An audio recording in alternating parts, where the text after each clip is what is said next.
আজকে তোমাদের দেখাবো বাড়িতে বসে কীভাবে তোমরা অনলাইনে পঞ্চায়েত সার্টিফিকেট অ্যাপ্লাই করতে পারবে।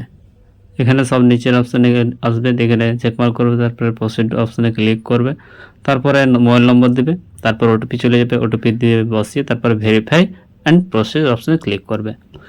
তারপরে এখানে চলে আসবে ডিস্ট্রিক্ট, তোমাদের ডিস্ট্রিক্ট আছে ডিস্ট্রিক্ট দিয়ে দিবে, তারপরে ব্লক নেম কী আছে দিয়ে দিবে, তারপরে গ্রাম পঞ্চায়েত নেম কী আছে তোমরা সেটা সিলেক্ট করে দেবে।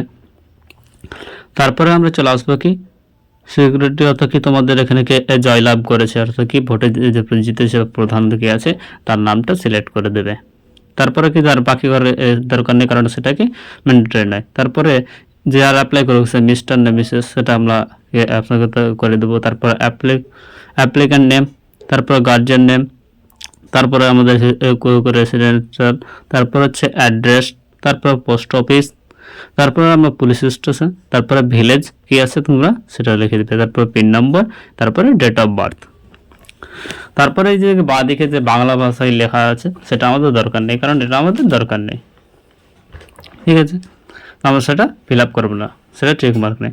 এখানে ইনকাম আমরা কী করবো, পঞ্চায়েত সার্টিফিকেটের জন্য পঞ্চায়েত ইনকাম সার্টিফিকেটের জন্য করছি, তার জন্য সেটাকে আমরা কী করতে হবে, এরপরে রেসিডেন্স সার্টিফিকেটের ঘরে ক্লিক করতে হবে। আর ইনকাম সার্টিফিকেট যেটা আছে ওটা অটোমেটিক চেক মার্ক করা থাকবে, সেটাকে তোমরা আনচেক করতে পারবে না, তো সেটার কিছু দরকার নেই, সেটা সেরকমই থাকবে।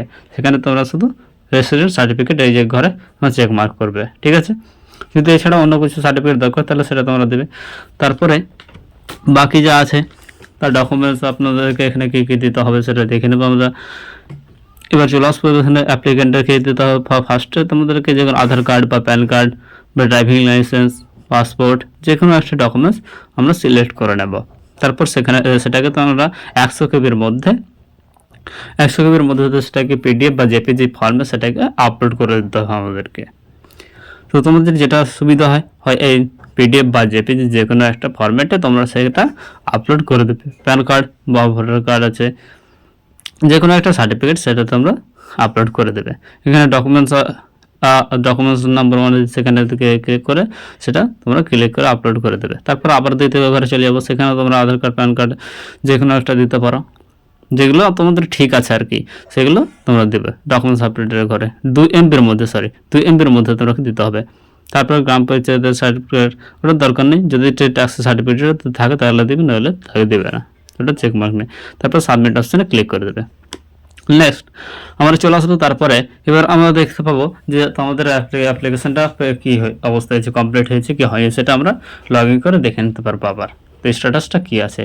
তো আমরা কী করবো, আবার সেই অফিসিয়াল ওয়েবসাইটে আসবো এবং অফিসিয়াল ওয়েবসাইটে আসার পর আবার চেকমার্ক করে নিচে চেকমার্ক করে তারপরে প্রসিড অপশানে ক্লিক করব। প্রসিড অপশানে ক্লিক করার পর আবার সেমভাবে আমরা কি মোবাইল নম্বর দেবো, মোবাইল নম্বর দেওয়ার পর ওটিপি দেবো, ওটিপি ভেরিফাই করার পর আবার চলে আসবো। তারপরে তোমরা এখানে দেখতে পাবে যে এখানে অ্যাপ্লিকেশান স্ট্যাটাস, যদি তোমাদের অ্যাপ্লিকেশানটা কি অ্যাপ্রুভ হয়ে যায় তাহলে কি অ্যাপ্রুভ লেখা দেখাবে এবং ডাউনলোড অপশন চলে আসবে, যদি না হয় তাহলে pending for the optimization approval এই অপশনটা আসবে। তো তোমরা সেখানে অ্যাকশন অপশনে ক্লিক করে সেটাও দেখতে পাবে কী অবস্থায় আছে। তারপরে যদি হয়ে যায় তাহলে ডাউনলোড অপশন চলে আসবে, তোমরা ডাউনলোড করে তোমরা দেখতে পাবে। সেটা তোমরা অনলাইনে, এটা এদের ভ্যালিডিটি 6 মাস।